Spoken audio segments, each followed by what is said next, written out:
한 번만 쳐보면 안 될까? 현우의 손끝이 공기를 가르며 피아노 덮개 위에 멈췄습니다. 새벽 공기가 아직 축축했고 젖에 가는 숨이 막힐 만큼 고요했습니다. 어둠 속에서 피아노는 마치 살아있는 생명처럼 그를 향해 낮게 숨쉬고 있었어요. 누가 시킨 것도 아니었죠. 단지 그날따라 이상할 만큼 손끝이 근질거렸습니다. 금기라 들었던 그 악기, 아무도 건드려서는 안 된다는 그 피아노. 하지만 현우의 눈은 이미 건반에 고정돼 있었습니다. 손을 뻗으면 닿을 거리, 심장은 빠르게 뛰었고 어깨 위로 새벽 바람이 스쳤습니다. 그때 어딘가에서 나지막한 여자의 목소리가 들린 것 같았습니다. 안 돼, 그 소리는. 순간 현우의 손끝이 스스로 움직였습니다. 첫음이 울리는 순간 집안의 공기가 갈라지며 모든 것이 깨어났습니다. 현우는 몰랐습니다. 그 한 음이 멈춰있던 무언가를 깨우는 시작이 될 거란 걸요. 지금부터 그 이야기 바로 시작하겠습니다. 2001년 여름 햇살이 거실 창을 통해 쏟아져 들어오던 그날 아침은 유난히도 밝았습니다. 결혼 15년 만에 어렵게 얻은 늦둥이 쌍둥이의 6번째 생일이었죠. 오빠 재현이와 동생 하린이는 피아노 앞에 나란히 앉아 있었고 그 뒤로 아빠 두식과 엄마 서연이 손을 맞잡은 채 미소 짓고 있었습니다. 두식은 44살의 나이에도 불구하고 여전히 젊은 사업가의 기운을 잃지 않은 모습이었고 서연은 42살이었지만 아이들을 바라보는 눈빛만큼은 스물의 신부처럼 빛나고 있었습니다. 서연의 목소리가 떨리며 나왔습니다. 이 아이들이 하늘이 준 선물이에요. 15년을 기다렸잖아요, 여보. 두식은 아내의 어깨를 감싸며 속삭였습니다. 당신 덕분이야. 포기하지 않아줘서 고마워.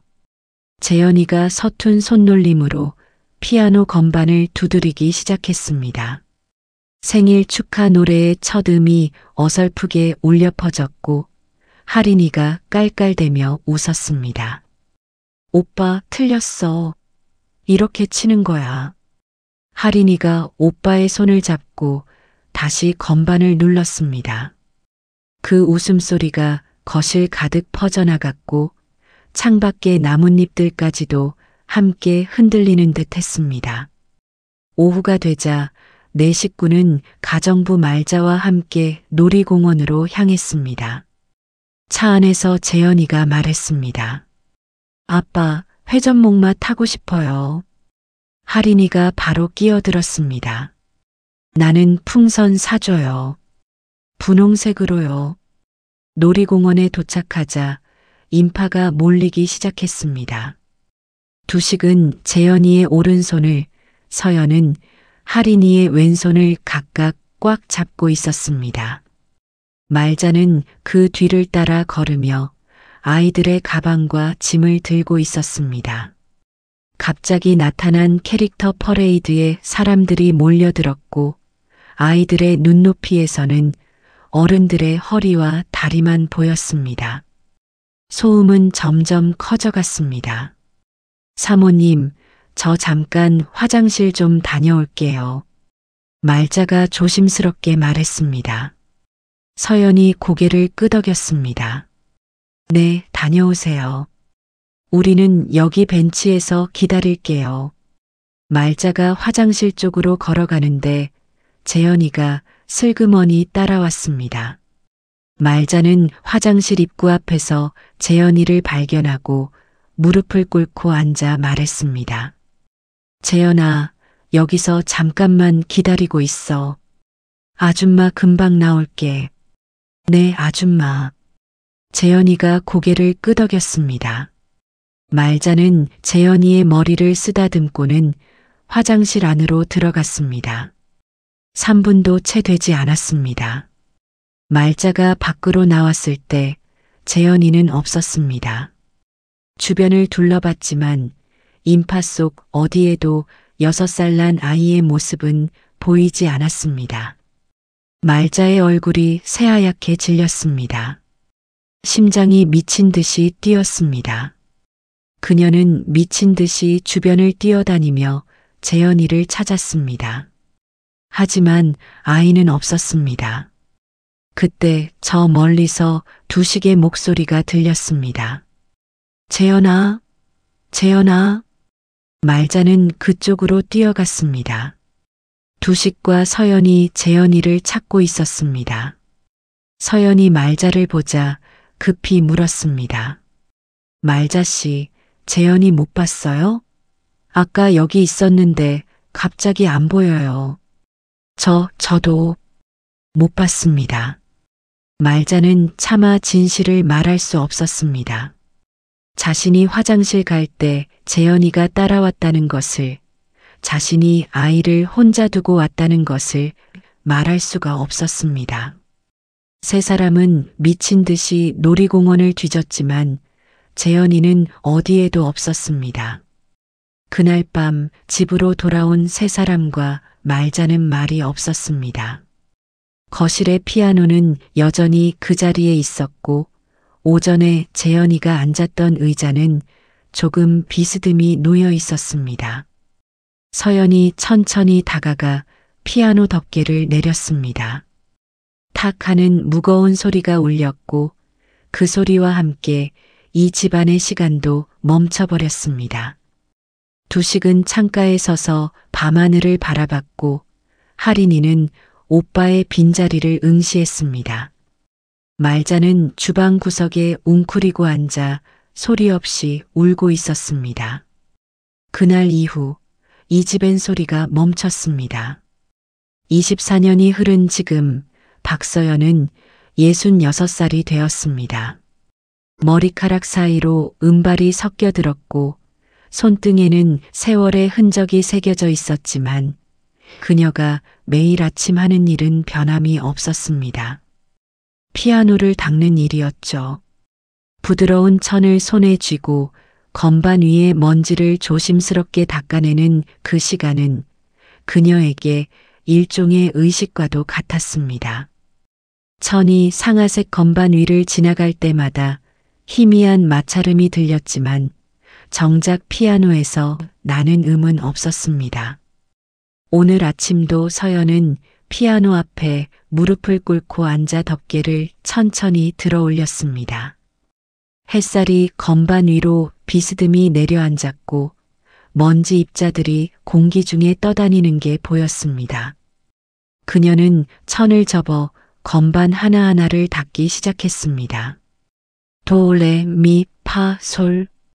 손이 움직일 때마다 입술이 작게 떨렸고 눈가에 주름이 깊어졌습니다. 시간은 멈춰도 소리는 남는 법이야.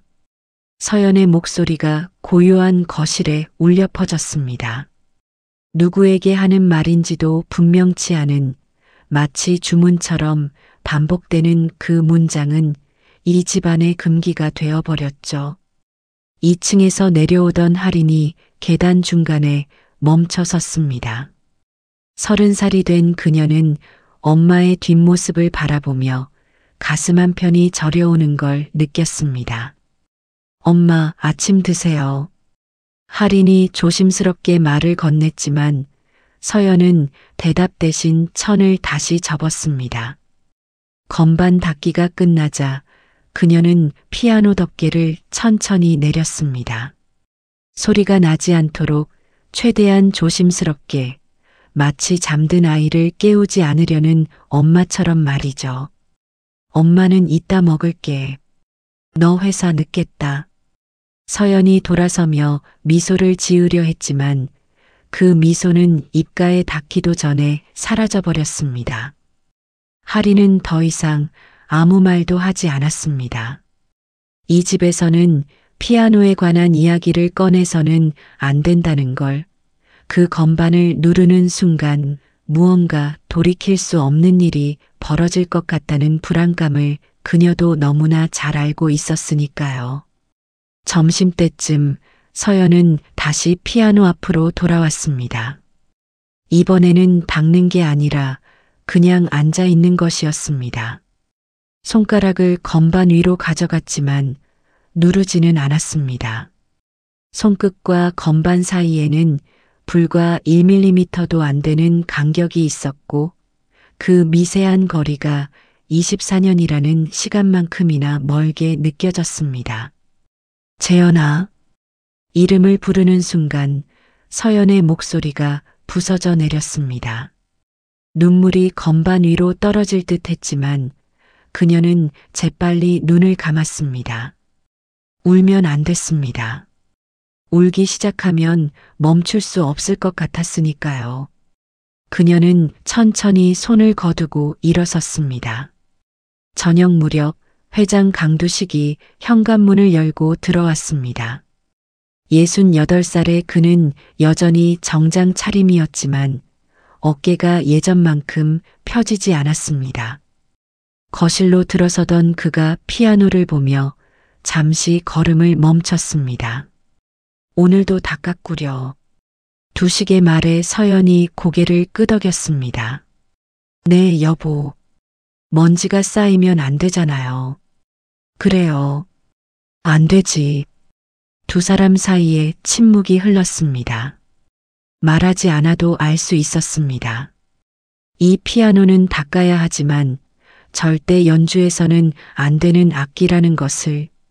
소리를 내는 순간 24년 동안 애써 닫아둔 상처가 다시 열릴 거라는 것을. 그날 이후 이 집에선 시간이 멈췄고 소리도 함께 멈춰버렸습니다. 하지만 서연의 말처럼 소리는 어딘가에 남아 있었습니다. 누군가 그 건반을 다시 누를 그날까지. 이른 아침 강 회장의 저택 앞에 검은색 세단 한 대가 멈춰섰습니다. 차에서 내린 남자는 30살쯤 되어 보였는데 단정한 양복 차림이었지만 어딘가 어색해 보였습니다. 김현우라는 이름의 이 청년은 오늘부터 강 회장의 운전기사로 일하게 된 사람이었죠. 그는 저택의 정문을 바라보며 잠시 멈칫했습니다. 처음 보는 곳인데도 묘하게 익숙한 느낌이 들었거든요. 이상하네. 여기 와본 적이 없는데. 현우는 고개를 가로저으며 초인종을 눌렀습니다. 곧 63살쯤 되어 보이는 여자가 문을 열었습니다. 가정부 이말자였죠. 그녀는 현우의 얼굴을 보는 순간 눈이 휘둥그레졌고 손에 들고 있던 물잔이 바닥으로 떨어졌습니다. 쨍그랑 유리 조각들이 현관 바닥에 흩어졌습니다. 아니, 이럴 수가. 말자의 목소리가 떨렸습니다. 그녀는 두 손으로 입을 막으며 뒤로 물러섰습니다. 현우는 당황해서 물었습니다. 괜찮으세요? 제가 치울게요. 아, 아니에요. 제가 할게요. 말자는 급히 허리를 숙여 유리 조각을 주우면서도 현우의 얼굴에서 시선을 떼지 못했습니다. 저 눈매, 저 이마선, 심지어 말투까지 너무나 닮아 있었습니다. 24년 전 그날 자신의 손에서 놓쳤던 그 아이와 말이죠. 현우는 말자의 안내를 받아 저택 안으로 들어갔습니다. 넓은 거실을 지나는 동안 그의 발걸음이 자꾸만 느려졌습니다. 창가로 들어오는 햇살의 각도, 복도 끝에서 들리는 시계 소리, 심지어 공기의 냄새까지도 이상하게 익숙했습니다. 마치 오래전 꿈속에서 본 풍경 같았죠. 혹시 이 집에 오래 사셨어요? 현우가 물었지만 말자는 대답하지 않았습니다. 그저 앞서 걸어가며 손을 꼭 쥐고 있을 뿐이었죠. 그녀의 등이 미세하게 떨리고 있었습니다. 거실 한가운데에는 커다란 피아노가 놓여 있었습니다. 덮개가 닫혀 있었고 그 위로 얇은 천이 덮여 있었습니다. 현우는 그 피아노를 보는 순간 가슴 한편이 먹먹해지는 걸 느꼈습니다. 이유를 알 수 없는 그리움 같은 것이 밀려왔죠. 저 피아노는 치면 안 되는 겁니다. 말자가 급히 말을 끊었습니다. 그녀의 목소리에는 간절함이 묻어났습니다. 이 집에선 그 피아노를 치면 안 돼요. 절대로요. 현우는 고개를 끄덕였지만 시선은 피아노에서 떨어지지 않았습니다. 말자는 그를 2층으로 안내하며 회장님 방의 위치와 차고, 열쇠 보관 장소 등을 설명했습니다. 하지만 현우의 귀에는 그 말들이 제대로 들어오지 않았습니다. 머릿속에선 계속 피아노 건반을 누르는 작은 손의 이미지가 어른거렸거든요. 그 애가 돌아온 건가? 말자는 2층 복도 끝에 서서 아래층을 내려다보며 중얼거렸습니다. 현우는 그녀의 말을 듣지 못했습니다. 그는 2층 창가에 서서 정원을 바라보고 있었는데 그 풍경마저도 낯설지 않았습니다. 저 구석의 느티나무, 그 아래 놓인 벤치, 심지어 화단의 배치까지도 어디선가 본 것 같았죠. 저녁 무렵 현우는 회장의 지시로 차량 점검을 마치고 거실로 들어왔습니다. 집안은 고요했고 아무도 없었습니다. 그는 피아노 쪽으로 천천히 걸어갔습니다. 덮개 위에 천을 살짝 들어 올리자 먼지가 일었고 그는 무의식적으로 손수건을 꺼내 건반을 닦기 시작했습니다. 마치 수없이 해왔던 일인 것처럼 자연스럽게 말이죠. 손끝이 건반을 스치는 순간이었습니다. 팅 하는 작은 소리가 울렸습니다. 그 짧은 한 음이 고요한 저택을 가득 채웠고 2층에서 급히 내려오는 발소리가 들렸습니다. 말자가 계단을 뛰어내려오며 다급하게 소리쳤습니다. 안 돼요. 그건 이 집에서 치면 안 되는 소리예요. 그녀는 현우의 손을 붙잡아 건반에서 떼어냈습니다. 현우는 놀라서 말자를 바라봤고 말자의 눈에는 공포와 슬픔이 뒤섞여 있었습니다. 그 순간 현우는 알았습니다. 이 집에는 자신이 모르는 무언가가 있다는 것을, 그리고 그것이 이 피아노와 깊은 관련이 있다는 것을 말이죠. 일주일이 지났습니다. 현우는 회장의 운전기사로서 제법 일에 익숙해졌지만 저택 안에서 느껴지는 묘한 긴장감만큼은 여전히 적응이 되지 않았습니다. 특히 거실 한가운데 놓인 피아노는 마치 금기의 상징처럼 누구도 건드리지 않는 존재였죠. 서연은 매일 아침 그 피아노를 닦았지만 단 한 번도 건반을 누르지 않았고 말자는 현우가 피아노 근처에 가기만 해도 불안한 눈빛으로 지켜봤습니다. 오늘 오후 현우는 회장을 모시고 시내 미팅을 다녀왔습니다. 차량을 차고에 주차한 뒤 엔진 상태를 점검하고 있었는데 보닛 안쪽에 묻은 기름때가 신경 쓰였습니다. 그는 공구함에서 천을 꺼내 꼼꼼하게 닦아냈습니다. 일을 마치고 나니 어느새 저녁 6시가 넘어 있었죠. 오늘은 일찍 들어가도 되네. 현우는 손을 씻고 저택 안으로 들어갔습니다. 복도는 조용했고 저녁 준비를 하는 말자의 발소리만 주방에서 들려왔습니다. 회장 내외는 아직 2층에 계신 듯했고 하리는 전시 준비로 외출 중이었습니다.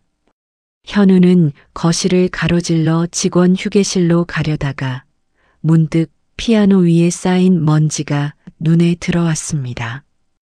부인께서 아침에 닦으셨는데 벌써 먼지가 앉았네. 현우는 주방으로 가서 깨끗한 천을 하나 가져왔습니다. 말자에게 말을 걸까 하다가 그녀가 바쁘게 움직이는 모습을 보고 그냥 혼자 하기로 했습니다. 피아노 앞에 다가가 덮개 위에 천을 살짝 들어 올렸습니다. 오후 햇살이 건반 위로 비스듬히 내려앉아 있었고 먼지 입자들이 공기 중에 떠다니는 게 보였습니다. 현우는 천을 접어 덮개 표면을 조심스럽게 닦기 시작했습니다. 오른쪽에서 왼쪽으로 천천히 원을 그리듯이 말이죠. 그런데 덮개를 닦다 보니 건반 사이사이에도 먼지가 낀 게 보였습니다. 그는 잠시 망설이다가 덮개를 완전히 열었습니다. 상아색 건반들이 드러났고 그 틈새마다 가늘게 먼지가 쌓여 있었습니다. 이것도 닦아드려야지. 현우는 천을 다시 접어 건반 사이를 조심스럽게 닦아내기 시작했습니다. 한 건반씩 정성스럽게 말이죠. 이상했습니다. 처음 하는 일인데도 손이 저절로 움직이는 것 같았거든요. 어느 건반에 먼지가 더 많이 끼는지, 어떤 각도로 닦아야 깨끗해지는지를 마치 이미 알고 있는 것처럼 말이죠. 그때였습니다. 천을 옮기던 손끝이 건반 하나를 스쳤습니다. 팅 하는 소리가 울려 퍼졌습니다. 짧고 맑은 그 한 음이 고요한 거실을 가득 채웠고 현우는 손을 멈췄습니다. 가슴이 두근거렸습니다. 그 소리를 듣는 순간 뭔가 잊고 있던 기억의 조각이 아득히 떠오르는 것 같았거든요. 이 소리, 현우가 중얼거리는 순간 2층에서 급한 발소리가 들렸습니다. 쿵쿵쿵, 누군가 계단을 뛰어 내려오고 있었습니다. 말자였습니다. 그녀는 앞치마도 벗지 않은 채 거실로 달려왔고 현우를 보자 얼굴이 새하얗게 질렸습니다. 안 돼요. 그건 이 집에서 치면 안 되는 소리예요. 말자가 다급하게 현우의 손을 붙잡아 건반에서 떼어냈습니다. 그녀의 손이 심하게 떨리고 있었고 눈에는 공포가 가득했습니다. 현우는 당황해서 물었습니다. 죄송해요. 그냥 먼지를 닦다가 실수로라도 안 돼요. 이 피아노는 절대 소리를 내면 안 되는 거예요. 말자의 목소리가 떨렸습니다. 그녀는 재빨리 피아노 덮개를 닫으려 했지만 손이 너무 떨려서 제대로 잡히지 않았습니다. 현우가 조심스럽게 도화 덮개를 내렸고 탁 하는 소리와 함께 다시 침묵이 찾아왔습니다. 왜요? 왜 이 피아노는 치면 안 되는 거예요? 현우가 물었지만 말자는 고개를 저었습니다. 묻지 마세요. 그냥 절대 치지 말아주세요. 말자는 그렇게 말하고는 주방으로 돌아갔습니다. 현우는 피아노를 바라보며 그 자리에 서 있었습니다. 가슴속 어딘가에서 계속 무언가가 울리고 있었습니다. 그 한 음이 사라진 뒤에도 귓가에는 여전히 그 소리의 잔향이 남아 있었죠. 낯설지 않은 오히려 그리운 소리였습니다. 그날 밤 현우는 직원 숙소에서 잠을 이루지 못했습니다. 피아노 건반을 스쳤을 때 들렸던 그 한 음이 귓가에서 맴돌았고 말자의 겁에 질린 얼굴이 계속 떠올랐습니다. 천장을 바라보며 뒤척이다가 문득 이상한 꿈이 떠올랐습니다. 자주 꾸는 꿈이었죠. 작은 아이가 피아노 앞에 앉아 건반을 두드리는 꿈, 그 아이의 뒷모습만 보이고 얼굴은 보이지 않는 그 꿈 말이죠. 다음 날 아침 현우는 회장을 모시고 시내로 나갔습니다. 회의가 끝나고 차에 오른 회장이 물었습니다. 현우 씨, 우리 집에서 지내는 게 불편하진 않나? 아니요, 회장님. 다들 잘 대해주십니다. 그래, 다행이군. 우리 막내딸 할인이가 곧 전시회를 여는데 작품 운반 같은 걸 좀 도와줄 수 있겠나? 물론입니다. 이틀 후, 현우는 할인의 작업실로 향했습니다. 주소를 받아 찾아간 곳은 홍대 근처의 작은 건물 3층이었습니다. 초인종을 누르자 할인이 문을 열었습니다. 30살의 그녀는 페인트가 묻은 작업복 차림이었고 머리를 높이 묶고 있었습니다. 현우 씨죠?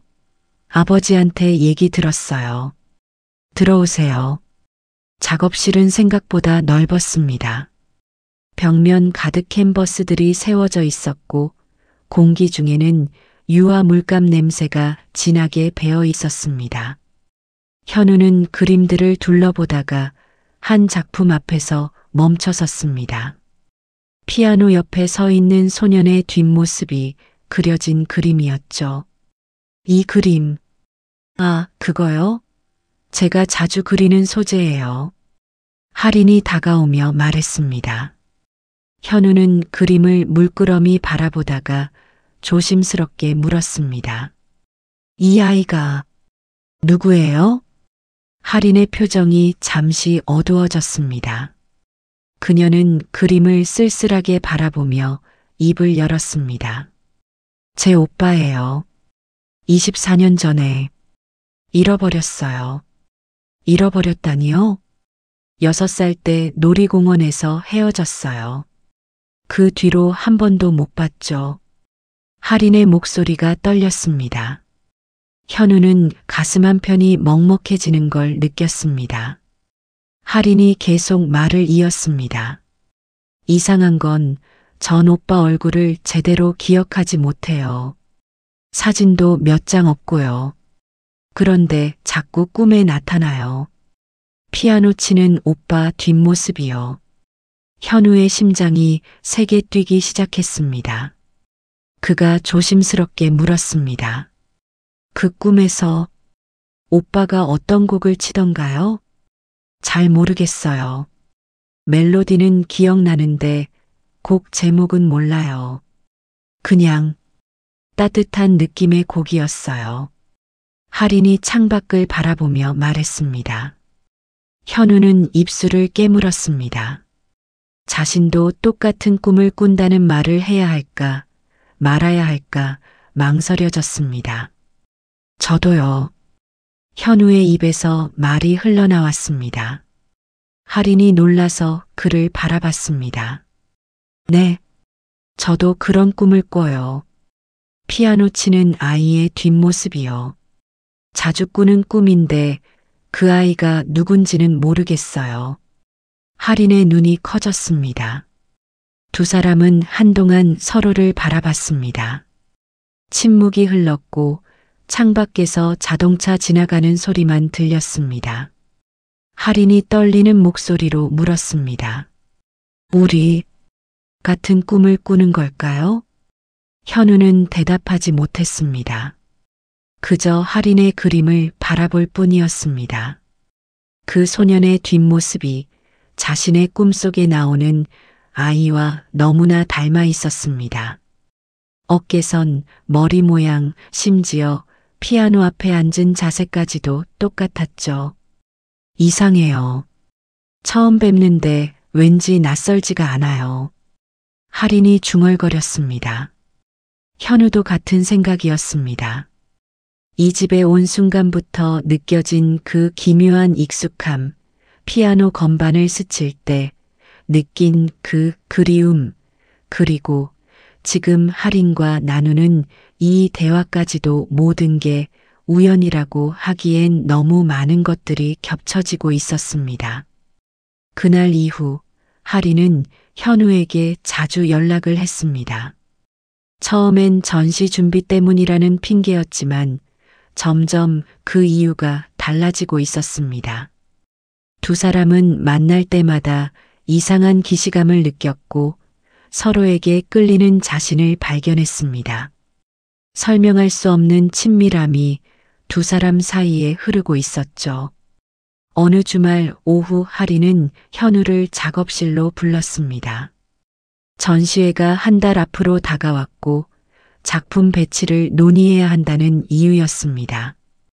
현우가 도착했을 때 하리는 새 그림 앞에 서 있었습니다. 역시나 피아노 옆 소년의 뒷모습이었지만 이번엔 조금 달랐습니다. 소년 옆에 작은 여자아이가 함께 서 있었거든요. 이건 언제 그리신 거예요? 현우가 물었습니다. 하린이 붓을 내려놓으며 대답했습니다. 어젯밤에요. 꿈을 꿨거든요. 오빠랑 제가 함께 있는 꿈이요. 그녀는 그림 속 여자아이를 가리켰습니다. 분홍색 원피스를 입은 아이는 오빠의 손을 잡고 있었고 두 아이 모두 피아노를 바라보고 있었습니다. 이 아이가 저 같아요. 6살 때 제 모습이요. 하린의 목소리가 떨렸습니다. 현우는 그림을 물끄러미 바라봤습니다. 가슴속 어딘가가 저려왔습니다. 그 두 아이의 모습이 자신의 꿈속에서도 본 것 같았거든요. 현우 씨도 이 그림 어디선가 본 것 같지 않으세요? 하린이 물었습니다. 현우는 고개를 끄덕였습니다. 네, 묘하게 익숙해요. 두 사람은 한동안 그림을 바라봤습니다. 오후 햇살이 창문으로 들어와 캔버스를 비추고 있었고 먼지 입자들이 빛 속에서 춤추고 있었습니다.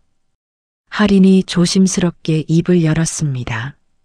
제가 오빠를 잃은 날 엄마가 제 손을 잡고 있었대요. 그래서 전 무사했고 오빠만. 그녀의 목소리가 끊겼습니다. 눈시울이 붉어졌고 손이 떨리기 시작했습니다. 평생 죄책감 속에 살았어요. 내가 엄마 손을 놓았어야 했나, 내가 오빠 손을 잡았어야 했나 하고요. 현우는 하린의 어깨에 조심스럽게 손을 얹었습니다. 그녀가 고개를 들어 현우를 바라봤습니다. 눈물이 볼을 타고 흘러내렸습니다. 근데 이상한 게 뭔지 아세요? 전 오빠 얼굴을 제대로 기억 못하는데 목소리만은 선명하게 기억나요. 어떤 목소리였는데요? 따뜻했어요. 맑고 부드러운 목소리였죠. 생일날 아침에 저한테 이렇게 말했었어요. 하린이 눈을 감으며 기억을 떠올렸습니다. 하린아, 오빠가 오늘 피아노 쳐줄게. 우리 둘이 함께 들어보자. 현우의 가슴이 철렁 내려앉았습니다. 그 목소리가, 그 말투가 이상하게 익숙했습니다. 마치 자신이 했던 말인 것 같은 착각이 들었죠. 그 아이는 돌아올 거예요. 현우가 말했습니다. 하린이 놀라서 그를 바라봤습니다. 정말요? 네, 제가. 그냥 그런 느낌이 들어요. 그 아이는 분명 어딘가에 살아있을 거예요. 하린의 눈에서 눈물이 멈췄습니다. 그녀는 현우를 빤히 바라보다가 갑자기 그의 손을 꽉 잡았습니다. 고마워요. 그 말 들으니까 왠지 정말 그럴 것 같아요. 두 사람의 손이 맞잡혔습니다. 따뜻한 온기가 전해졌고 그 순간 둘 다 느꼈습니다. 이건 단순한 동정이나 위로가 아니라는 것을, 뭔가 더 깊은 연결고리가 자신들 사이에 있다는 것을 말이죠. 창밖에서 바람이 불어왔고 작업실의 풍경화 하나가 살랑 흔들렸습니다. 하린은 현우의 손을 놓지 않은 채 중얼거렸습니다. 현우 씨를 보면 오빠 생각이 나요. 왜 그런지 모르겠어요. 현우는 대답하지 못했습니다. 자신도 하린을 볼 때마다 묘한 그리움을 느끼고 있었으니까요. 마치 오래전부터 알고 지낸 사람 같은 그런 느낌 말이죠. 전시 준비는 계속되었고 현우와 하린은 자연스럽게 더 많은 시간을 함께 보내게 되었습니다. 갤러리를 오가며 작품을 운반하고 조명 위치를 조정하고 작품 설명문을 다듬는 동안 두 사람 사이의 거리는 점점 가까워졌습니다. 하지만 그 친밀함 속에는 언제나 설명할 수 없는 그리움이 섞여 있었죠. 어느 저녁 작업을 마치고 두 사람은 갤러리 근처 작은 카페에 앉아 있었습니다. 창밖으로 가로등 불빛이 보였고 거리를 지나가는 사람들의 모습이 흐릿하게 비쳤습니다. 하리는 따뜻한 차를 두 손으로 감싸 쥐고 있었고 현우는 그녀의 옆모습을 바라보고 있었습니다. 현우 씨, 저한테 물어보고 싶은 거 있죠? 하린이 먼저 입을 열었습니다. 현우는 잠시 망설이다가 고개를 끄덕였습니다. 네, 궁금한 게 있어요. 오빠 일로 가족들이 많이 힘들어 하시나요? 하린의 표정이 어두워졌습니다. 그녀는 천천히 고개를 끄덕이며 말했습니다. 많이요. 특히 엄마가요. 오빠를 잃은 뒤로 엄마는 완전히 다른 사람이 되셨어요. 어떻게요? 웃지 않으세요. 24년 동안 단 한 번도 제대로 웃는 걸 본 적이 없어요. 그리고 집에 있는 피아노를. 하린의 목소리가 떨렸습니다. 현우는 조심스럽게 물었습니다. 그 피아노가 오빠와 관련이 있나요? 네, 오빠가 마지막으로 친 악기예요. 생일날 아침에 오빠가 그 피아노로 생일 축하 노래를 쳐줬거든요. 하린의 눈가가 붉어졌습니다. 그녀는 찻잔을 내려놓고 손수건으로 눈가를 닦았습니다. 그 뒤로 아무도 그 피아노를 치지 않아요. 엄마는 매일 닦으시지만 건반은 절대 누르지 않으세요. 마치 그 소리를 들으면 무너져 버릴 것 같다는 듯이요. 현우의 가슴이 먹먹해졌습니다. 말자가 그토록 놀라며 자신을 말렸던 이유를 이제야 알 것 같았습니다. 그 한음이 이 가족에게 얼마나 큰 의미인지를 말이죠. 아버지는 어떠세요? 아버지는 다른 방식으로 힘들어 하세요. 말은 안 하시지만 가끔 밤늦게 오빠 방 앞에 서 계신 걸 봤어요. 그냥 문 앞에 서서 한참 동안 계시다가 돌아가시죠. 하린이 창밖을 바라보며 말했습니다. 그녀의 목소리에는 깊은 슬픔이 배어 있었습니다. 저도 오빠가 보고 싶어요. 목소리만 기억나는 오빠가요. 가끔 꿈에서라도 만나고 싶은데 꿈에서도 뒷모습만 보여요. 현우는 하린의 손을 조심스럽게 잡았습니다. 그녀가 놀라서 그를 바라봤습니다. 그 아이는 분명 돌아올 거예요. 언젠가는요. 왜 그렇게 확신하세요? 하린이 물었습니다. 현우는 대답할 수 없었습니다. 그저 본능적으로 그렇게 느껴질 뿐이었으니까요. 마치 자신이 그 아이와 연결되어 있는 것 같은 그런 이상한 확신 말이죠. 그냥 느낌이 그래요. 그 아이는 어딘가에서 가족을 기억하고 있을 거예요. 하린의 눈에서 눈물이 흘러내렸습니다. 하지만 이번엔 슬픔만이 아니었습니다. 희망이 섞인 눈물이었죠. 그녀는 현우의 손을 꽉 잡으며 말했습니다. 고마워요, 현우 씨. 이렇게 말해주는 사람은 처음이에요. 다들 위로만 하지 정말로 오빠가 돌아올 거라고 말해주는 사람은 없었거든요. 두 사람은 한동안 손을 잡은 채 앉아 있었습니다. 카페의 따뜻한 불빛이 그들을 감싸고 있었고 창밖에선 첫눈이 내리기 시작했습니다. 하린이 눈을 감으며 중얼거렸습니다. 오빠, 어디 있을까요? 현우는 대답하지 못했습니다. 하지만 가슴속 어딘가에서 목소리가 들리는 것 같았습니다. 어린아이의 맑은 목소리가 자신을 부르는 것 같았죠. DOCUMENT 7단계 완성했습니다. 전시회 개막일이 2주일 앞으로 다가왔습니다. 할인의 작업실은 분주했고 현우는 거의 매일 그곳에 들러 도움을 주었습니다.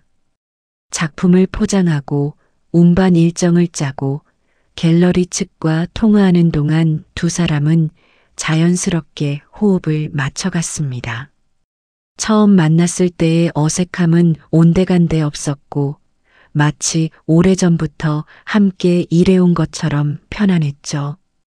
현우 씨, 이 작품 좀 봐주세요. 할인이 한 그림 앞에서 현우를 불렀습니다.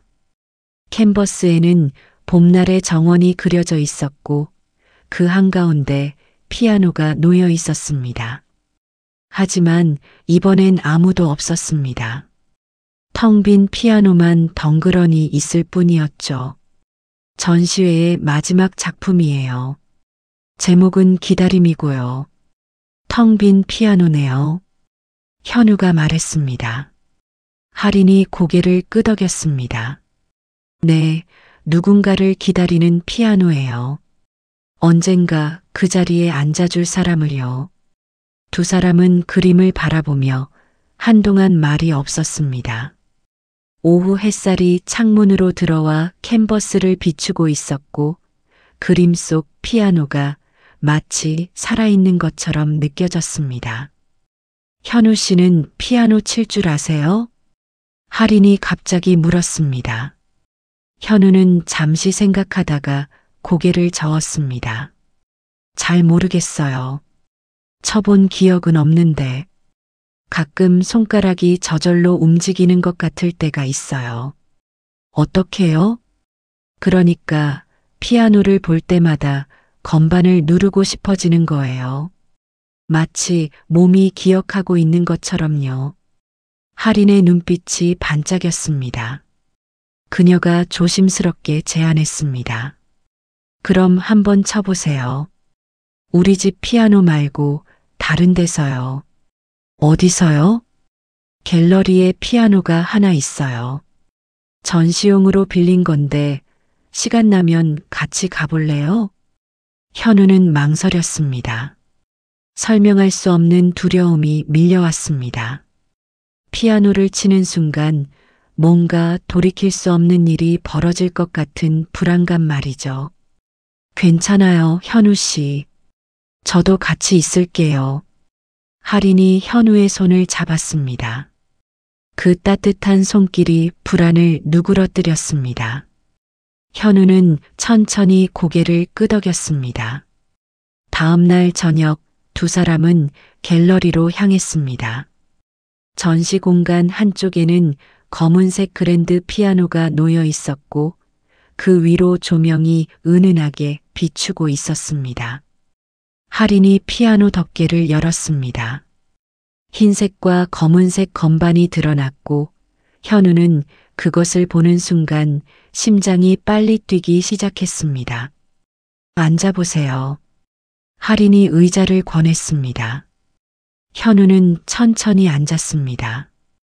건반 앞에 손을 올려놓는 순간 묘한 감각이 밀려왔습니다. 손가락이 저절로 위치를 찾아가는 것 같았습니다. 뭐가 떠오르세요? 할인이 물었습니다. 현우는 눈을 감았습니다. 어둠 속에서 희미한 선율이 들려왔습니다. 생일 축하 노래였습니다. 그의 손가락이 천천히 움직이기 시작했고 서툰 멜로디가 흘러나왔습니다.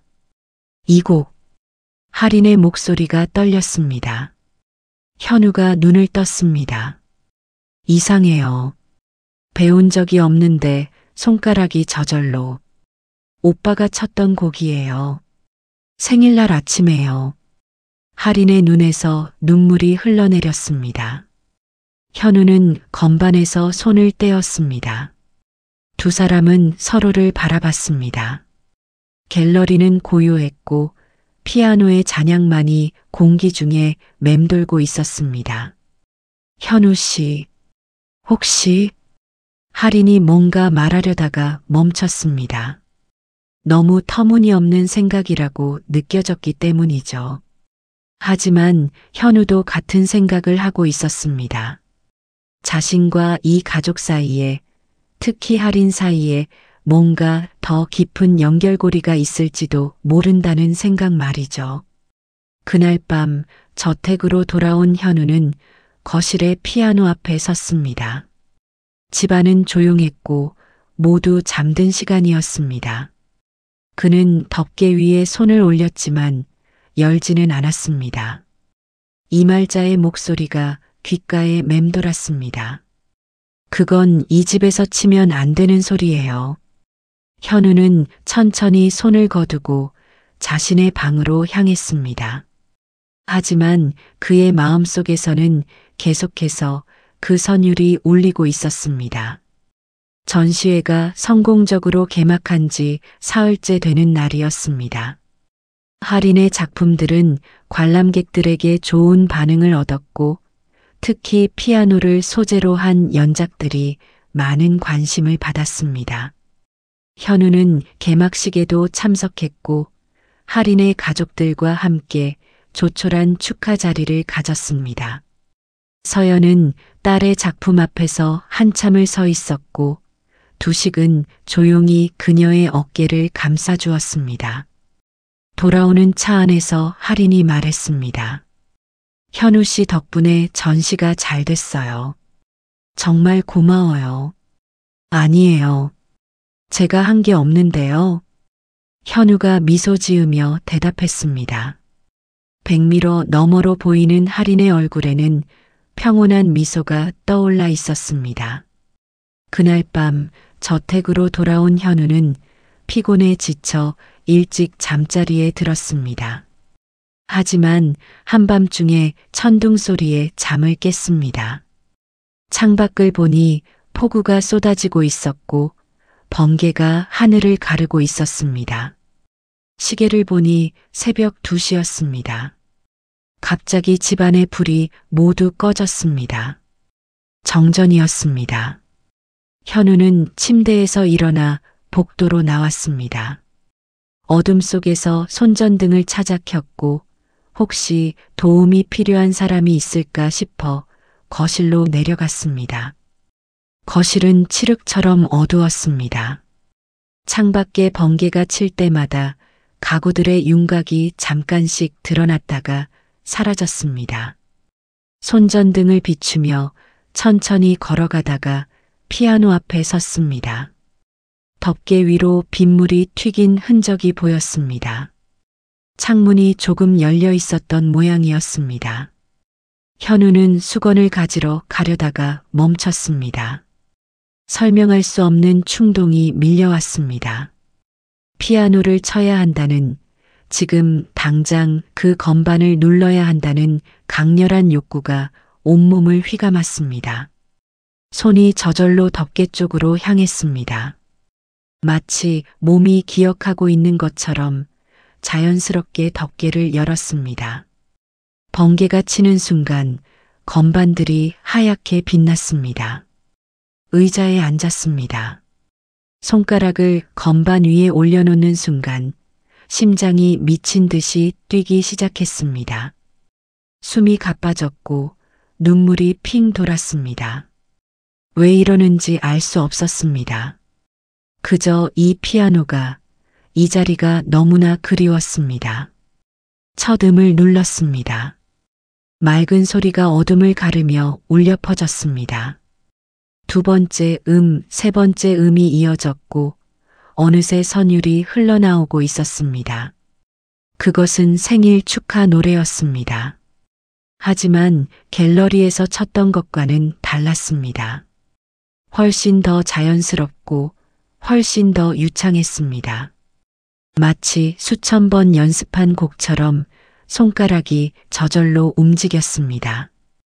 페달을 밟는 타이밍도 건반을 누르는 강약도 모든 게 본능적으로 느껴졌습니다. 현우의 눈에서 눈물이 흘러내렸습니다. 왜 우는지도 몰랐습니다. 그저 이선율이 너무나 그리웠고 이 순간을 너무나 오래 기다려왔던 것 같았습니다. 2층에서 급한 발소리가 들렸습니다. 계단을 뛰어내려오는 소리였습니다. 하지만 현우는 연주를 멈추지 않았습니다. 멈춰서는 안 된다는 걸 본능적으로 알고 있었습니다. 마지막 음까지 끝까지 쳐야 한다는 것을 말이죠. 거실에 불빛이 비쳤습니다. 서연이 손전등을 들고 나타났습니다. 그녀는 피아노 앞에 앉은 현우를 보는 순간 그 자리에 얼어붙었습니다. 입술이 떨렸고 눈이 커졌습니다. 손전등이 그녀의 손에서 미끄러져 바닥으로 떨어졌습니다.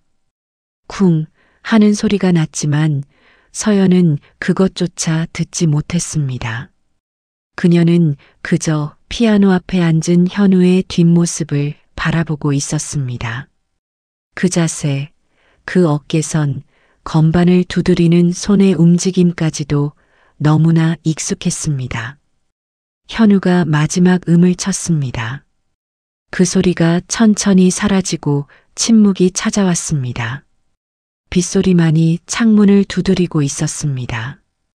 현우는 건반에서 손을 떼지 못하고 그대로 앉아 있었습니다. 서연이 떨리는 목소리로 말했습니다. 그 곡은 우리 아들이 마지막으로 친 곡이야. 현우가 천천히 고개를 돌려 서연을 바라봤습니다. 번개가 다시 쳤고 그 빛 속에서 두 사람의 시선이 마주쳤습니다. 서연의 얼굴에는 충격과 혼란, 그리고 희망이 뒤섞여 있었습니다. 그날 밤 이후 저택의 공기가 달라졌습니다.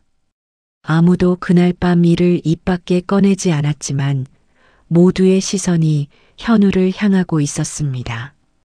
특히 서연은 현우를 볼 때마다 눈물을 참는 듯했고 두식은 묵묵히 현우를 관찰하고 있었습니다. 하리는 혼란스러운 표정으로 현우와 부모님 사이를 오갔습니다. 사흘 후 아침 두식은 서재에 앉아 오래된 명함 하나를 꺼내 들었습니다. DNA 검사를 전문으로 하는 병원의 명함이었습니다. 그는 한참 동안 명함을 바라보다가 조심스럽게 전화기를 들었습니다. 손이 떨렸습니다. 여보세요, 제노믹스 병원입니다. 전화기 너머로 차분한 목소리가 들렸습니다. 저 DNA 검사 상담을 받고 싶습니다. 친자 확인 검사요.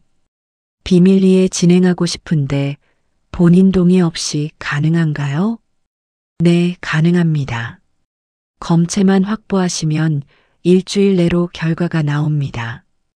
두식은 전화를 끊고 깊은 한숨을 내쉬었습니다. 서랍에서 24년 전 재현이의 머리카락이 담긴 작은 봉투를 꺼냈습니다. 생일날 아침에 서연이 잘라준 머리카락이었습니다.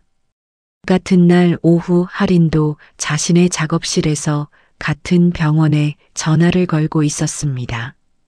남매관계 확인 검사인데요. 상대방이 모르게 진행할 수 있나요? 네, 가능합니다. 검체를 보내주시면 일주일 내로 결과가 나옵니다. 할인은 전화를 끊고 가방에서 작은 비닐봉지를 꺼냈습니다. 며칠 전 현우가 갤러리에서 마신 커피잔을 몰래 가져온 것이었습니다. 그녀는 봉지를 들여다보며 입술을 깨물었습니다. 오빠, 정말 당신이 오빠인 거예요? 그녀의 목소리는 떨렸고 눈에는 눈물이 고였습니다. 저택에서는 말자가 현우의 방 앞 복도를 오가고 있었습니다. 청소 시간이었지만 발걸음이 떨어지지 않았습니다. 그날 밤 현우가 피아노를 치던 모습이 계속 떠올랐고 24년 전 자신이 놓쳐버린 그 작은 손이 생생하게 기억났습니다. 이틀 밤을 제대로 자지 못했습니다. 악몽에 시달렸고 꿈속에서 재현이가 계속 나타나 손을 내밀었습니다. 정원을 바라보니 현우가 차고 앞에서 차를 닦고 있었습니다. 그 뒷모습을 보는 순간 말자의 눈에서 눈물이 흘러내렸습니다. 저녁 무렵 서연이 서재로 들어왔습니다. 두식은 책상 앞에 앉아 멍하니 재현이의 사진을 바라보고 있었습니다. 6살 생일날 찍은 사진이었습니다. 여보, 저녁 드세요. 서연이 조심스럽게 말을 건넸습니다. 두식은 사진을 내려놓지 않은 채 대답했습니다. 당신, 혹시 현우 씨가? 저도 같은 생각하고 있어요, 여보. 서연이 두식의 어깨에 손을 얹었습니다. 두 사람은 한참 동안 말이 없었습니다. 확인만 하면 끝날 줄 알았는데 왜 이렇게 무서울까요? 두식의 목소리가 떨렸습니다. 서연도 고개를 끄덕였습니다. 저도요. 만약 아니라면 어떡하죠? 그래도 알아야 할 것 같아요. 두식은 서랍에서 재현이의 머리카락이 든 봉투를 꺼냈습니다. 서연이 그것을 보는 순간 눈물이 쏟아졌습니다. 여보, 검사하시려고요? 네, 당신. 더 이상 기다릴 수가 없어요. 서연은 남편을 껴안았습니다. 두 사람은 한참 동안 서재에서 눈물을 흘렸습니다. 창밖으로 해가 지고 있었고 저택에는 긴 그림자가 드리워지고 있었습니다. 그 시각 현우는 차고에서 혼자 차량 점검을 마치고 있었습니다. 요즘 집 안 분위기가 이상하다는 걸 느끼고 있었습니다. 모두가 자신을 보는 눈빛이 달라졌고 자신이 뭔가 잘못한 건 아닐까 하는 불안감만이 가슴을 짓눌렀습니다. 일주일이 지났습니다. 그 일주일 동안 저택의 긴장감은 극에 달했습니다. 두식은 매일 아침 우편함을 확인했고 하리는 휴대폰을 손에서 놓지 못했습니다. 서연은 밤마다 잠들지 못하고 거실을 오갔고 말자는 기도하듯 현우를 바라봤습니다. 현우만이 아무것도 모른 채 평소처럼 일을 하고 있었습니다. 어느 오후 서연은 청소를 하다가 두식의 서재 서랍을 열게 되었습니다. 열쇠가 꽂혀 있었고 무심코 열어본 것이었습니다. 서랍 안에는 오래된 서류들이 가지런히 정리되어 있었습니다. 그녀는 하나씩 꺼내보다가 손이 멈췄습니다. 24년 전 날짜가 적힌 DNA 검사 보고서였습니다. 서연의 손이 떨렸습니다. 보고서를 펼쳤습니다. 제목에는 친자 확인 검사라고 적혀 있었고 의뢰인은 강두식, 대상자는 김성민이라는 이름이 적혀 있었습니다. 그녀는 숨을 멈추고 결과란을 보았습니다. 검체 불량으로 확인 불가라는 문구가 적혀 있었습니다. 하지만 그 아래 작은 글씨로 적힌 메모가 눈에 들어왔습니다. 1차 검사 결과 일치 가능성 높음. 재검사 필요. 그러나 대상자 입양 완료로 추가 검사 불가. 서연은 보고서를 떨어뜨렸습니다. 종이가 바닥에 흩어졌고 그녀는 그 자리에 주저앉았습니다. 숨이 막혔습니다. 24년 전에도 남편은 재현이를 찾았던 것입니다. 아니, 찾았을지도 모르는 아이가 있었던 것입니다. 그런데 왜 말하지 않았을까요? 왜 혼자 간직하고 있었을까요? 당신, 이게 뭐예요? 서연의 목소리가 서재 밖으로 울려 퍼졌습니다. 복도를 지나가던 두식이 급히 서재로 들어왔습니다. 바닥에 흩어진 서류들을 보는 순간 그의 얼굴이 창백해졌습니다. 당신이 왜 그걸? 이게 뭐냐고요? 24년 전에 이미 검사를 했었어요? 가능성이 높다고 나왔는데 왜 저한테 말 안 했어요? 서연의 목소리가 높아졌습니다. 눈물이 쏟아져 내렸습니다. 두식은 입술을 깨물며 고개를 숙였습니다. 미안해. 그때 결과가 불확실했고 그 아이는 이미 다른 가족에게 입양된 후였어. 당신한테 헛된 희망을 주고 싶지 않았어. 헛된 희망이요? 그게 당신이 결정할 문제예요? 우리 아들 일인데 왜 혼자 판단했어요? 그때는 당신이 너무 힘들어했어요. 매일 울고 잠도 못 자고 더 이상 상처받는 걸 보고 싶지 않았어요. 두식의 목소리도 떨렸습니다. 서연은 보고서를 집어들고 남편을 바라봤습니다. 그래서 24년 동안 혼자 이걸 갖고 있었어요? 혹시나 하는 마음에요? 그 아이가 어디선가 살고 있을지도 모른다는 생각이에요? 당신도 저처럼 괴로웠던 거잖아요. 그럼 왜 같이 괴로워하지 않았어요? 왜 혼자 끙끙 앓았어요? 서연이 소리쳤습니다. 복도에서 할인의 놀란 목소리가 들렸습니다.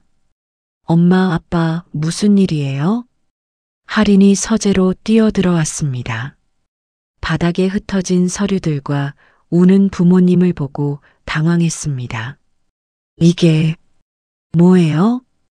할인이 보고서를 집어들었습니다. 그녀는 내용을 읽는 순간 얼굴이 하얗게 질렸습니다. 아빠가 24년 전에 오빠를 찾았을 수도 있었다고요? 그런데 왜 말 안 하셨어요? 할인아, 아빠, 지금도 그래요? 지금 현우 씨 검사도 엄마 몰래 한 거예요? 저도 했어요. 저도 몰래 검사 신청했어요. 할인이 울먹이며 말했습니다. 서연과 두식이 동시에 딸을 바라봤습니다. 할인아, 너도? 네, 엄마. 저도 견딜 수가 없었어요. 현우 씨가 오빠일 것 같은데 확신이 없으니까 너무 답답했어요.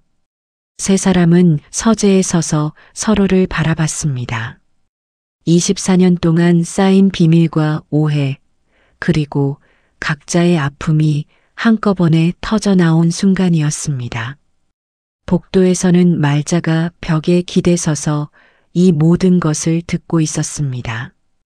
그녀의 눈에서도 눈물이 흘러내렸습니다. 그때 이미 가능성이 있었잖아요. 왜 말하지 않았어요? 서연의 목소리가 다시 울렸습니다. 그 목소리에는 분노보다는 슬픔이 더 많이 묻어났습니다. 두식은 아내를 끌어안았고 서연은 남편의 가슴에 얼굴을 묻고 소리내어 울었습니다. 할인도 부모님을 껴안았습니다. 세 사람은 한참 동안 서재에서 울었습니다. 다음 날 새벽 집안이 침묵에 잠겼습니다. 어젯밤의 충격이 가시지 않은 채 모두가 각자의 방에서 잠 못 이루는 밤을 보냈습니다. 서연은 침대에 앉아 창밖을 바라보고 있었고 두식은 서재에서 고개를 숙인 채 있었습니다. 할인은 작업실로 가지도 않고 자신의 방에서 천장만 응시하고 있었습니다. 현우는 직원 숙소에서 가방을 꺼내 짐을 싸기 시작했습니다. 어젯밤 복도에서 들린 고함 소리, 울음소리가 귓가에 맴돌았습니다. 정확히 무슨 일인지는 몰랐지만 자신 때문에 이 가족이 고통받고 있다는 걸 느낄 수 있었습니다. 그날 밤 피아노를 친 것이 잘못이었던 것 같았습니다. 자신이 이 집에 머무는 것 자체가 모두에게 상처가 되는 것 같았습니다. 여기서 나가야겠어. 현우는 중얼거리며 옷가지들을 가방에 넣었습니다. 손이 떨렸습니다. 이상했습니다. 떠나고 싶으면서도 떠나기 싫었습니다. 이 집이 이 가족이 낯설지 않았습니다. 특히 할인을 생각하면 가슴 한편이 아렸습니다. 하지만 머물 수는 없었습니다. 짐을 다 싼 현우는 가방을 들고 방문을 열었습니다. 새벽 5시, 아직 아무도 깨어나지 않은 시간이었습니다. 복도를 조심스럽게 걸어 계단을 내려갔습니다. 거실을 지나 현관으로 향했습니다. 그런데 발걸음이 저절로 멈췄습니다. 피아노가 눈에 들어왔습니다. 현우는 가방을 바닥에 내려놓고 천천히 피아노로 다가갔습니다. 덮개 위에 손을 얹었습니다. 따뜻했습니다.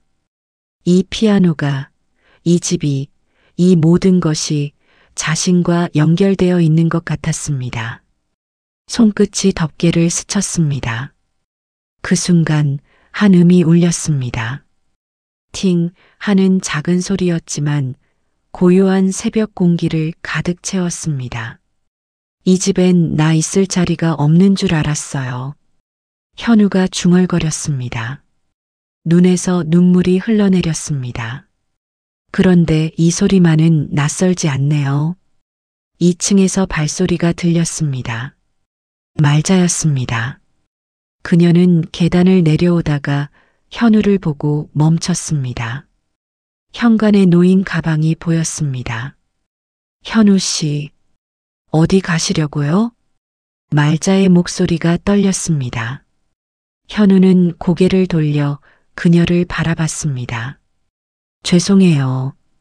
제가 이 집에 있으면 모두가 힘들어하는 것 같아서요. 아니에요. 그게 아니에요. 말자가 급히 계단을 내려왔습니다. 그녀는 현우 앞에 서서 그의 얼굴을 뚫어지게 바라봤습니다. 가시면 안 돼요. 제발 조금만 더 기다려주세요. 무엇을요? 진실을요. 곧 모든 게 밝혀질 거예요. 말자의 눈에서 눈물이 흘러내렸습니다. 그녀는 더 이상 말하지 못하고 주방으로 들어가 버렸습니다. 현우는 혼란스러운 표정으로 그 자리에 서 있었습니다. 다시 발소리가 들렸습니다. 이번에는 할인이었습니다. 그녀는 계단을 내려오다가 가방을 든 현우를 보고 얼어붙었습니다. 현우 씨, 떠나시려고요? 할인 씨, 안 돼요. 가시면 안 돼요. 할인이 현우에게 달려왔습니다. 그녀는 현우의 팔을 붙잡았습니다. 왜요? 제가 뭔가 잘못했나요? 아니에요. 잘못한 거 없어요. 그냥 제발 조금만 더 있어주세요. 할인의 목소리가 절박했습니다. 현우는 그녀를 바라봤습니다. 할인의 눈에는 자신도 이해할 수 없는 간절함이 담겨 있었습니다. 저는 당신이 필요해요, 현우 씨. 할인의 말에 현우의 가슴이 뜨거워졌습니다. 그는 천천히 가방을 내려놓았습니다. 떠날 수가 없었습니다. 이 사람들을, 이 집을 떠날 수가 없었습니다. 창밖으로 동이 트기 시작했고 새벽 햇살이 거실로 스며들어 왔습니다. 피아노가 그 빛을 받아 은은하게 빛나고 있었습니다. 그날 오전 10시 우편 배달부가 저택 초인종을 눌렀습니다. 말자가 문을 열고 등기우편 2통을 받았습니다. 발신인은 모두 제노믹스 병원이었습니다. 하나는 강두식 앞으로, 다른 하나는 강아린 앞으로 왔습니다. 말자의 손이 떨렸습니다. 드디어 결과가 도착한 것입니다. 사모님, 회장님, 병원에서 우편이 왔습니다. 말자의 목소리가 저택 전체에 울려 퍼졌습니다. 서재에 있던 두식이 급히 내려왔고 2층에서 서연과 할인도 뛰어내려왔습니다. 네 사람은 거실에 모였습니다. 말자가 떨리는 손으로 우편물을 두식에게 건넸습니다. 두식은 자신 앞으로 온 봉투를 들었습니다. 무게가 묵직했습니다. 손이 떨려서 제대로 잡을 수가 없었습니다. 서연이 남편의 팔을 붙잡았습니다. 여보, 열어봐요. 당신도 함께 봐요. 두식이 봉투를 뜯었습니다. 안에서 여러 장의 서류가 나왔습니다. 첫 장을 펼쳤습니다. DNA 친자 확인 검사 결과라는 제목이 보였습니다. 두 사람은 숨을 멈추고 결과란을 보았습니다. 일치율 99.99% 마이너스 생물학적 친자관계 확인됨. 서연의 손에서 힘이 빠졌습니다. 그녀는 두식의 팔에 매달렸고 두식은 서류를 떨어뜨릴 뻔했습니다. 두 사람의 눈에서 눈물이 쏟아져 내렸습니다. 재연이, 우리 재연이가 돌아왔어요. 서연이 흐느끼며 말했습니다. 할인이 자신의 봉투를 급히 뜯었습니다. 그녀의 결과도 마찬가지였습니다. 남매관계 일치율 99.98% 마이너스 생물학적 남매관계 확인됨. 할인은 그 자리에 주저앉았습니다. 서류가 손에서 미끄러져 바닥으로 떨어졌습니다. 믿을 수 없었습니다. 현우가 정말 자신의 오빠라는 것이 24년 만에 돌아온 그 오빠라는 것이 말이죠. 오빠, 정말 오빠였어요. 할인이 울먹이며 말했습니다. 말자는 소파에 앉아 두 손으로 얼굴을 감싸며 울고 있었습니다. 하느님, 감사합니다. 정말 감사합니다. 그때 현관문이 열렸습니다. 현우가 차량 점검을 마치고 들어왔습니다. 그는 거실에 모여 우는 네 사람을 보고 놀라서 멈췄습니다. 무슨 일이세요? 다들 왜 그러세요? 아무도 대답하지 못했습니다. 서연이 현우를 보자 울음이 더 터져 나왔습니다. 두식은 바닥에 떨어진 서류를 집어들고 현우에게 천천히 다가갔습니다. 현우 씨, 아니, 재연아. 두식의 목소리가 떨렸습니다. 현우는 혼란스러운 표정으로 그를 바라봤습니다. 회장님, 무슨 말씀이세요? 너는 우리 아들이야.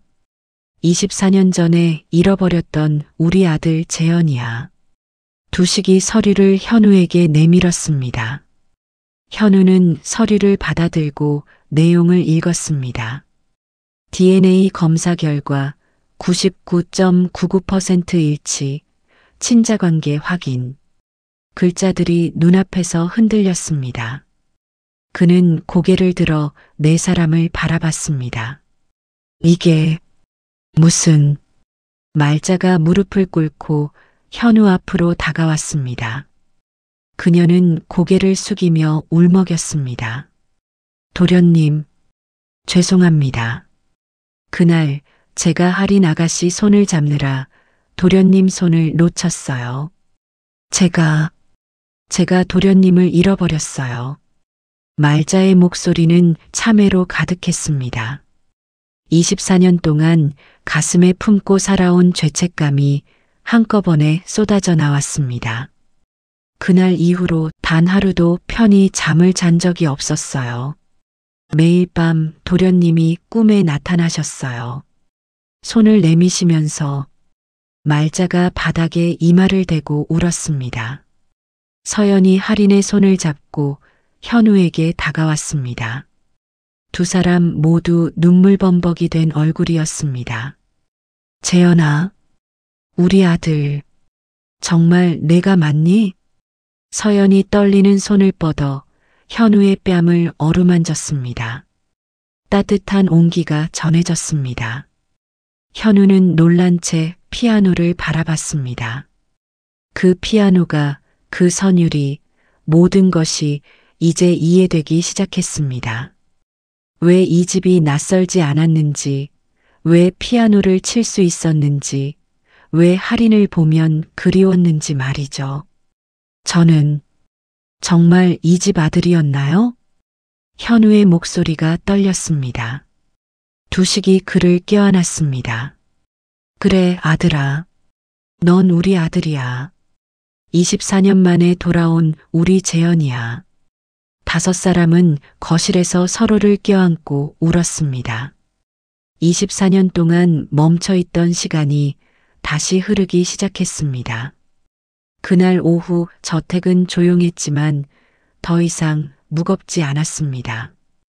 24년 동안 이 집을 짓눌렀던 슬픔과 죄책감이 조금씩 걷히고 있었습니다. 거실에는 5사람이 소파에 둘러앉아 있었습니다. 현우는, 아니, 재현은 여전히 혼란스러운 표정이었지만 가족들의 이야기를 하나씩 듣고 있었습니다. 서연이 오래된 앨범을 꺼내왔습니다. 먼지가 쌓인 앨범을 천천히 펼쳤습니다. 첫 페이지에는 쌍둥이가 태어난 날의 사진이 있었습니다. 그 다음 페이지에는 돌잔치 사진, 그리고 마지막 페이지에는 6번째 생일날 아침 사진이 있었습니다. 피아노 앞에 앉은 두 아이의 모습이었습니다. 이게 마지막 사진이에요. 그날 오후에 우리 재현이를 잃어버렸죠. 서연의 목소리가 떨렸습니다. 현우는 사진 속 자신의 모습을 물끄러미 바라봤습니다. 낯설면서도 익숙했습니다. 할인이 오빠의 손을 잡았습니다. 오빠, 기억나? 그날 아침에 오빠가 나한테 이렇게 말했어. 할인아, 오빠가 오늘 피아노 쳐줄게. 우리 둘이 함께 들어보자. 나는 잘 기억이 안 나. 그런데 그 말이 낯설지는 않아. 현우가 대답했습니다.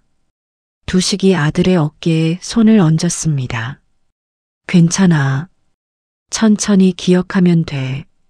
두식은 잠시 망설이다가 조심스럽게 물었습니다. 현우 씨, 아니, 이제 재현이라고 불러도 될까?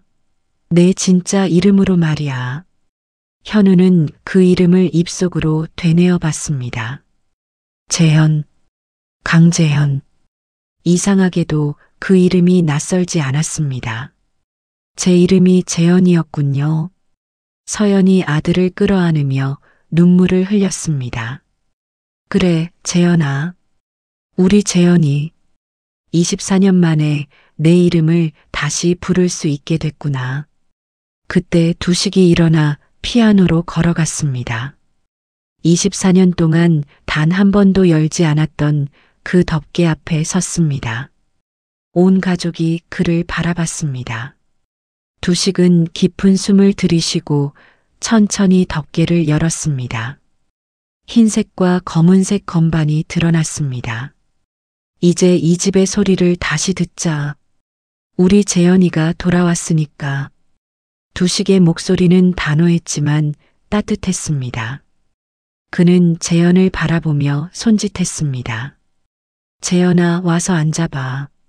내가 마지막으로 앉았던 그 자리에. 재현은 천천히 일어나 피아노 앞으로 걸어갔습니다. 의자에 앉자 모든 게 자연스러웠습니다. 이 높이, 이 각도, 이 느낌이 모두 익숙했습니다. 손가락을 건반 위에 올려놓았습니다. 서연과 할인이 다가왔습니다. 할인이 오빠의 손 위에 자신의 손을 얹었습니다. 같이 치자, 오빠. 24년 전에 우리가 치려고 했던 그 곡. 응, 같이 치자. 재현이 미소 지으며 대답했습니다. 서연이 두 남매 뒤에 서서 그들의 어깨를 감쌌습니다.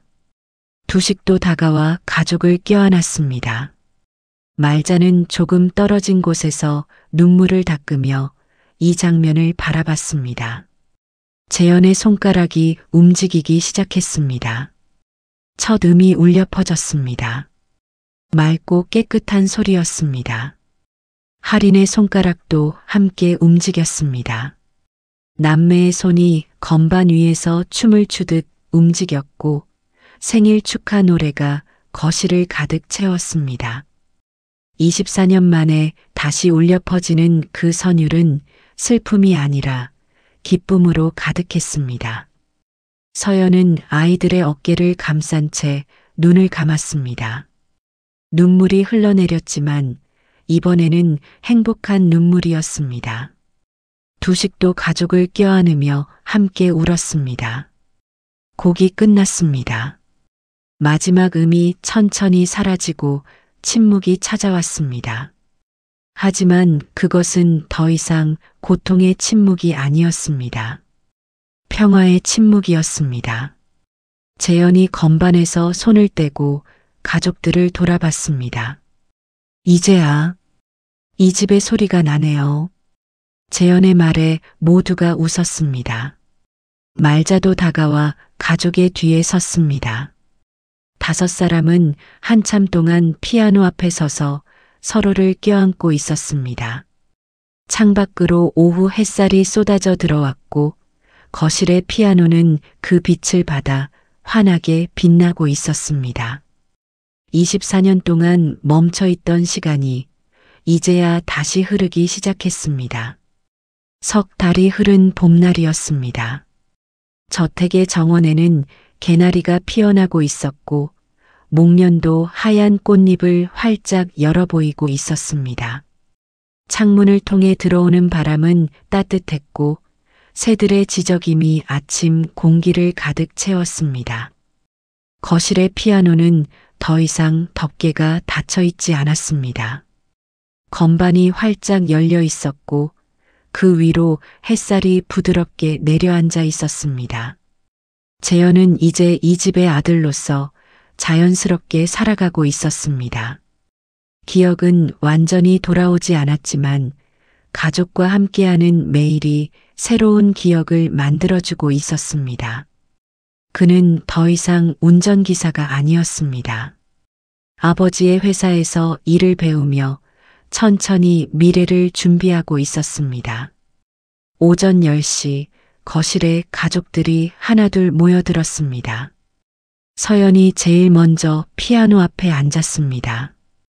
그녀는 이제 매일 아침 피아노를 닦는 것이 아니라 직접 연주를 하고 있었습니다.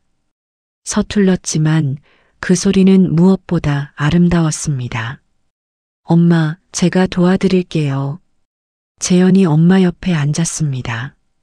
2사람의 손이 건반 위에 나란히 놓였습니다. 서연은 아들의 손을 바라보며 눈시울이 붉어졌습니다. 그 손이 얼마나 그리웠는지, 이 순간을 얼마나 기다렸는지 모릅니다.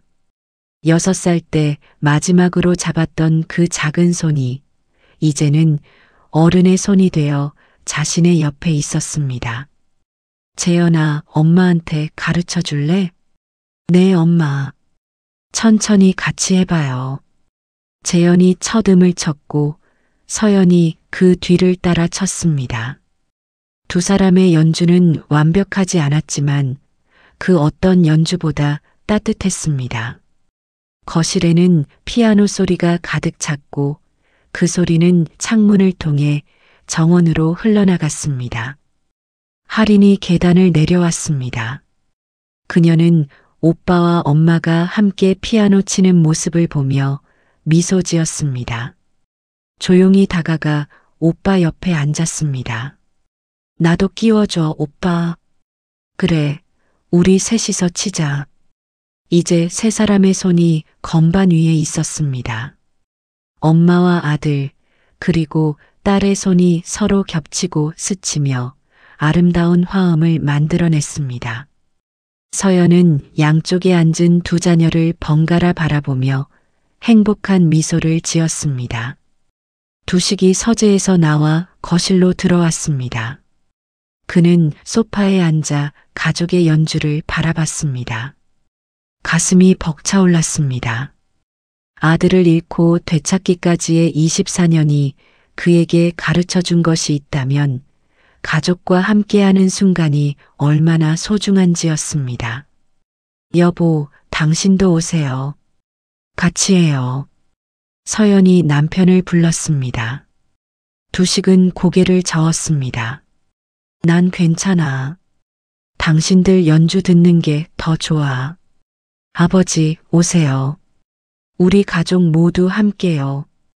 재현이 아버지를 바라보며 말했습니다. 두식은 천천히 일어나 피아노 앞으로 걸어갔습니다. 세 사람이 조금씩 자리를 비켜주었고 네 사람의 손이 건반 위에 모였습니다. 어색했지만 그 어색함조차 행복했습니다. 주방에서 말자가 커피를 들고 나왔습니다. 그녀는 거실 입구에 서서 이 장면을 바라봤습니다. 피아노 앞에 앉은 네 사람의 모습이 너무나 아름다워서 눈물이 났습니다. 하지만 이번에는 기쁨의 눈물이었습니다. 말자는 조용히 뒤에서 그 모습을 지켜봤습니다. 네 사람이 함께 연주를 시작했습니다. 이번에는 조금 더 자연스러웠고 조금 더 조화로웠습니다. 봄을 주제로 한 짧은 곡이었습니다. 재현이 멜로디를 이끌고 서연과 할인이 화음을 채웠으며 두식은 간단한 베이스 음을 더했습니다. 말자는 거실 한쪽에 서서 미소를 지으며 가족의 연주를 듣고 있었습니다. 마지막 음이 울렸습니다. 네 사람은 손을 건반에서 떼지 않고 그대로 있었습니다. 서로의 온기를 느끼고 싶었습니다. 이 순간을 조금 더 간직하고 싶었습니다. 재현이 엄마를 바라보며 말했습니다. 이제 매일 칠게요. 서연이 웃으며 고개를 끄덕였습니다. 그래, 매일 쳐줘. 엄마가 우리 아들 연주 듣고 싶어. 창밖으로 햇빛이 쏟아져 들어왔습니다. 따뜻한 봄날이었어요. 거실에는 피아노 소리 대신 가족들의 웃음소리가 들렸습니다. 오랜 겨울이 끝났어요. 잃어버렸던 봄이 돌아왔습니다. 가족은 다시 완전해졌어요. 피아노도 집도 사람들의 마음도 모든 게 제자리로 돌아왔습니다. 재현은 집으로 돌아왔어요. 그리고 이제 진짜 집에서 살게 됐습니다. 사랑하는 가족들과 함께요.